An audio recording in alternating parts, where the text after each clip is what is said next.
Ladies and gentlemen, Abdullah here from Freedom for All. Welcome to the 6th episode of Weekly Nugget series. On this episode, I will try to explain chronological thinking versus going straight to the end, also known as imagining the end. What is coming our way, while we manifest is our own rational chronological thinking mind, which tells us things like, oh, this is not possible because this and that happened, or this is only possible if this happens first and that happens next. That's how we tend to overcomplicate manifesting, but I want to point out here that this is not how it works. Manifesting itself is not chronological, and it has nothing to do with logic itself. Of course, understanding conscious manifestation is a logical thing, but experiencing manifestation in life doesn't follow any linear line. It doesn't follow any logic. It goes far beyond logic. Let's take a look at the quote first. Assume that you are the man that you want to be, or the woman that you want to be. And although at the moment of your assumption, your reason and your senses deny it, if you dare to persist in that assumption as though it were true, that assumption, in a way unknown to your rational conscious mind, will harden into fact. Your imagination knows how to actually build that series of events necessary to make it so in your world.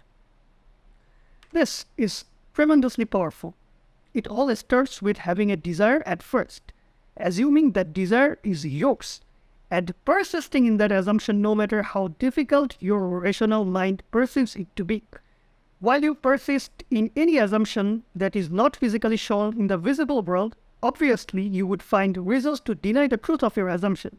But if you dare to persist in that assumption, even if it seems false to your chronological mind, it must become your experience. Basically, if you keep the faith in your unseen assumption no matter what is shown in circumstances, it must become a fact. Doing this, you would notice that you are no longer desiring what you desired at first. Rather, you are living it as though your desire is already a done deal, which is also known as thinking from it. I have a video on thinking from the end, which is linked here. Neville added, your imagination knows how to build that series of events necessary to make it so in your world. Your imagination is your true self.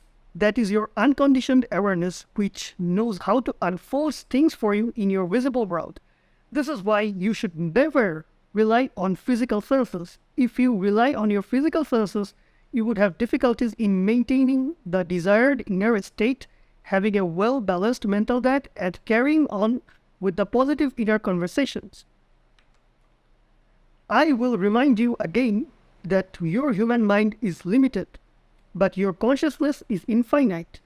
It can give you a lot more than what your rational mind can perceive.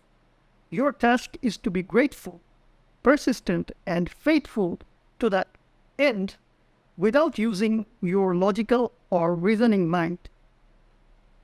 If you want to know details about assumption, watch the video linked above. We try to explain everything about assumption here. So that's pretty much it from today's video.